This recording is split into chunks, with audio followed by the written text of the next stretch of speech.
What a day of football we had. The Germany versus Spain game absolutely lived up to the hype. Spain ultimately defeat Germany 2-1 to advance to the semifinals, where they will play France, who defeated Portugal in a game that did not live up to the hype at all, where it was 0-0 at the end of extra time, where France defeated Portugal 5-3 in penalties after Joao Felix missed the penalty.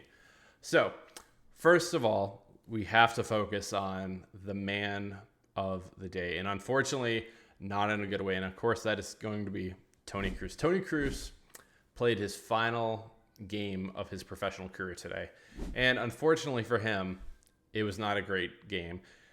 It starts off really quick for him. He gets this foul on Pedri, where, to be fair to him, that is an all-ball foul. He knew what he was doing, and this is a very, very hard foul on Pedri. But he gets the ball first. And so the people complaining, wanting a card, he gets the ball. Get out of here. Don't give me that. Pedri, again, unfortunately for Pedri, he gets hurt. But unfortunately for him, this seems to always happen to Pedri. And so Pedri gets hurt. And then it's kind of funny, though, because he fouls Pedri and then immediately fouls Lamine Yamal. And maybe just getting back at Barcelona or something. I'm not sure. But looking at Toni Kroos today, not the best day for him. He did have 92% passing, but I felt like he was in the defensive area a lot, where he was almost set up for failure. He was 5-13 for duels today, and there just seemed to be a lot of time where it was him in the wide open, and he's just fouling somebody. He's fouling, like I said, the Pedri, Ruiz, somebody like that. He was always in a vulnerable position for him. Kroos isn't athletic enough where he can get back and really help and stuff like that. So unfortunate for him, just not a great day. The passing was pretty good. It just felt like he really couldn't create anything. I think that's the issue with both of these teams. They were very evenly matched, and so nothing was really opening up. And looking at Germany, Kai Havertz is terrible. Watching him play is just awful football. He is so indecisive when he tries to create something, and he will have moments of brilliance where he will dribble past somebody and make this. There was, in the last game they played in the round of 16, he had this great one where he pulled the ball back and went for it, but he doesn't do anything. He only has the one goal, which was the penalty, and doesn't even count in my opinion. But he's terrible. And so for Kroos, he can't really, throwing it to Musiala, who didn't have a great game today. But just, not a great game today. And unfortunately for Kroos, you run into this team who's one of the best, right? And Spain is just really hot right now and just continues to win and win and win. And at the end of the day, it's just a tough one, this pill to swallow for Kroos. I absolutely loved watching Toni Kroos playing for Germany, playing for Real Madrid specifically, though. He's just been such a joy to watch. And so I will definitely miss him playing in the future, but wish Tony nothing but the best in the future, and hopefully we will see him in the Bernabeu a lot more in the future. So moving over to Rudiger also did not have a great game. He had a 6.4 on the rating today, and it was 92% passing for him, 2 of 8 on duels, but I don't know. I just felt like that rating's a little harsh. He gets a yellow in this game. Kroos got a yellow too. I forgot to mention it, but so he would have missed the next game too, and that's kind of a theme today.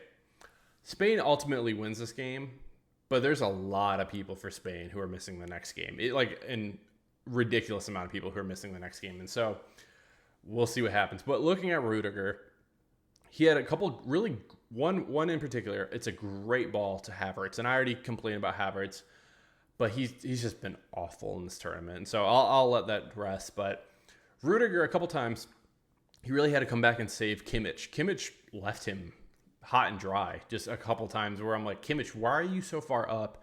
Kimmich was doing decent today, but he just kept leaving Rudiger in really vulnerable positions. And so Rudiger overall, not a great game for him.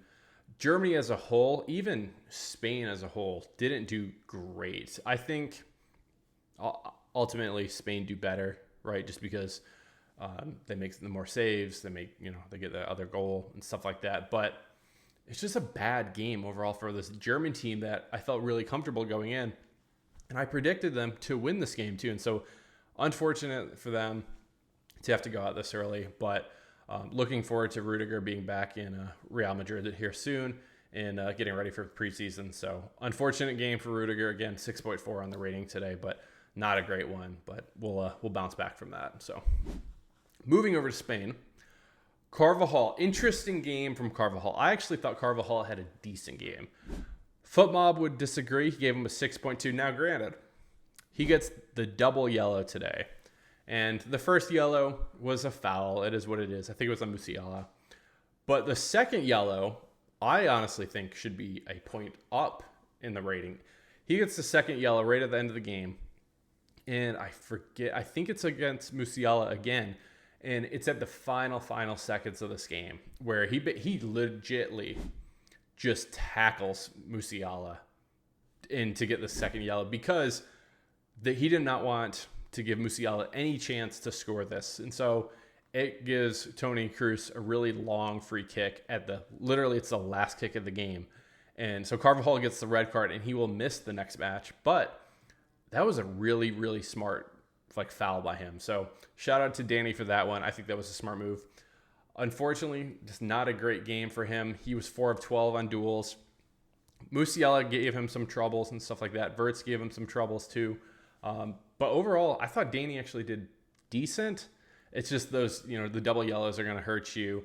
And then the red card ultimately is going to hurt you as well in terms of rating. But we'll see what happens. If Spain can defeat France, I'm expecting a really big game for Carvajal in the final, but we'll see what happens there. Again, Spain's going to have their B team out there next week, and so it's going to be an interesting one. Couple of surprises today that I was very happy to see. Nacho gets in the game. Nacho comes in to start the second half. I actually think it was a really good game for Nacho today. He gets a 6.9 on the rating, so already higher than Carvajal, but it was his first game in there since the first game of the group stage. And I thought he did pretty good. There was a couple of times where he was up against Volkerum, and he really gave Volkerum some difficulty when he was trying to get some shots off. And ultimately, Volkerum gets a header off and gets a shot off and stuff like that. But these are not easy shots he's getting off. Volkerum's falling to the ground. He's, trouble with the header. None of these were actually on target. He was there when Wirtz gets the goal, but that wasn't Nacho's fault. Nacho, again, good game from him. I would expect him to be starting next week because Le Normand is going to be out for Spain. So I'm expecting Nacho to get the start with Laporte as the two center backs next week for Spain. So we'll see. Who else might be getting a start is Joselu. Joselu, is probably going to get the start. He actually comes on in this game in the 102nd minute. Doesn't do much. I think what was going to happen, they took Morata off. They took Torres off. And so, actually, Torres was still on. But they took Morata off, and they needed somebody else to be doing penalties if they were going to get there. They ultimately don't get there, but I believe Morata picks up a yellow card at the end of this game when celebrating. And so Morata, I think, will be missing next week. And so Joselu might be in line to start at the 9 against France. So if that happens, we're going to be talking a lot more about Joselu next week. So definitely stay tuned for that if that happens. But yeah, overall, Spain definitely looked like the better team. Rodri gets a 8.0 in this game, which he looked awful. I don't understand how that rating. Musiala schools him one time really bad in this game. And so I'm not sure where that rating came from. Ruiz had a good game, but ultimately Dani Olmo came clutch for them. It's kind of unfortunate because Toni Kroos takes out Pedri. And Pedri, he's done fine this tournament, but ultimately he hasn't done a lot. Dani Olmo has been awesome this tournament. And again, he comes on, he gets the goal and the assist for Spain today. And so it might have been a blessing in disguise for Spain, but yeah, ultimately, Spain were definitely the better team. They were the better team going into this, having not lost a single match. But I thought the home field advantage would help Germany, but ultimately it doesn't. So congrats to Spain. We will see what happens against France in the semifinals. Moving over to France, we have Kylian Mbappe starting as a dual striker with Muani up top. And then we also have Tchouaméni and Camavinga finally gets the start for France. And this is something that I don't understand why it hasn't happened earlier. First, let's start with Camavinga. Camavinga, 7.8 on the day.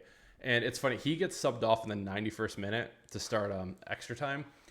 And they were talking on the commentators saying, why are they taking him off? And that's a great question because at that point in the game, Camavinga looked like the best player for France. He was fantastic today. 5 of 10 on duels, 88% passing. But he had a pretty good link-up play with like Mbappe in this game. And he had a couple, there was, unfortunately though, the one thing I will say about Camavinga, he has this opportunity to score this goal, which should be a tap-in goal. And he shoots it with his right foot, which he's a lefty, dominantly. If he just takes it with his left, this is an easy goal that would have went past Costa, but he misses it. It goes wide left, and not a great shot from him. But otherwise, Camavinga, I was very impressed with him today. I thought he did great, and even Rabiot should be back next week. They should be starting Camavinga. Camavinga's a better athlete. He's better at link-up play. He's better at passing than Rabiot. He's better defensively. Like, there's so many pros for Camavinga that, in my opinion, he should 100% be starting next week. So, looking over, we're going to talk about Mbappe last, but moving over to Tchouaméni. Tchouaméni continues, in my opinion, to be one of the best CDMs in the world. His long balls lately have been fantastic. The crossing that he's doing just across the field to a Koundé, back to a Camavinga who's running up, to an Mbappe, something like that. They're just great. And he was 9 for 9 today on long balls. And these are just not like a short long ball. These are long balls. And so he's looking really good, especially coming back from that injury. You would think, nope, he's looked fantastic every single game. It's a 7.8 today for Tchouaméni. A lot of good clearances from him and a lot of good tackles won as well. I thought he continues to do really well. He made it the entire game too, so he went the full 90 plus the extra 30 in extra time today. He did not take a penalty in this game. I really wanted him to take the last one, but Theo Hernandez is the one to do it. But yeah, Tchouaméni, super happy with him. I think he's going to be pivotal against Spain in the next round as well. If they can advance even further, Tchouaméni is going to be the one to watch. I think he could definitely be winning a man of the match here soon. So time to focus on Kylian Mbappe. Mbappe, decent game. Decent game at best. 7.4 for him today. He gets hit in the nose, which it was kind of like in the side of the face, but ultimately moved his mask and gets hit on the nose. That he actually gets subbed off to start the second part of extra time, which I guess what they said, which in my opinion, I'll tell you right now, I was kind of pissed about. I was rooting for France. I'm wearing the France hat. I have money on France. I'm rooting for Mbappe, rooting for Tchouaméni, all these people, right? Camavinga, Mendy. I was kind of pissed because I'm like, you're the captain and you're coming off now. But apparently when he hurt his nose, it like can affect your vision and stuff. He might be like seeing double or having issues with his vision. So if that's actually true, and if it was so excruciating bad that he couldn't keep playing, I understand him coming off. And so it is what it is. He had some good link-up play. He had a lot of really good dribbles. Joao Cancelo, he smoked one time really bad. And he smoked Mendes too, Mendes was very fast too. And you might have said a foul. It wasn't a foul, but he had a couple of good opportunities in this game. He talked about it earlier this week, but he really misses like a Paul Pogba type. And I'm hoping Tchouaméni can eventually maybe help with that, with some of these long balls or these through balls for him. Because the Mbappe, who was like an 18-year-old looking like a world beater in the World Cup, is not the Mbappe that they have now. And he's playing a different type of role. I really wish Kroos would come back to help Mbappe for 1 year. I think it would be awesome. First of all, just to see that. But yeah, I think Mbappe is missing that. Still doesn't get a goal today, and there's no goals in this game at all. And France just continue to find a way to win. And yeah, I guess we'll see what happens with that. I'm hoping that Mbappe, I think he's going to be fine for the next one against Spain. He has to be, right? I mean, it's the semifinals of the Euros. You have to be fine for that. So when Mbappe comes back, we'll see what happens with that. And hopefully he can finally get a goal. He had a couple good opportunities, but they got block shots. And so not the best day for Mbappe. It's a 7.4 on the rating for him today. And ultimately, I think the biggest part about France's success has been their midfield trio. You're running 3 CDMs with Kanté, Tchouaméni, and Camavinga, as well as Saliba, Hernandez, and Koundé have really, really carried this team. And so defensively, if that can continue to happen for them, they have a chance against anybody. They really just need to put it together and finally score a goal. I just do not understand how a team with so much talent, like a Griezmann, like a Muani, cannot score a goal. So we'll see what happens with that. But Yeah, this is just a first breakdown of the Real Madrid players. I just wanted to come on and kind of chat about it, just since it's been fresh in my mind. Tomorrow we'll be back again where we have England, so we'll be talking about Jude Bellingham, and also with the England game, I will be live on YouTube tomorrow doing a live stream watching the game. So if you're looking for something to do while the game's going on, if you want to watch me watch the game too and chat with me during it, definitely come and join the live stream. Love to chat with you. But yeah, we'll be back again tomorrow with a review talking about Bellingham and talking about Arda Güler and seeing if both of them can advance to the semifinals. So yeah, thank you so much for watching this video. I really appreciate it. If you like Real Madrid, definitely consider subscribing. This is going to be the place to be for all your Real Madrid English content. And yeah, guys, thank you again for watching this video. This has been Dally with Dally SC. Cheers. Hala Madrid.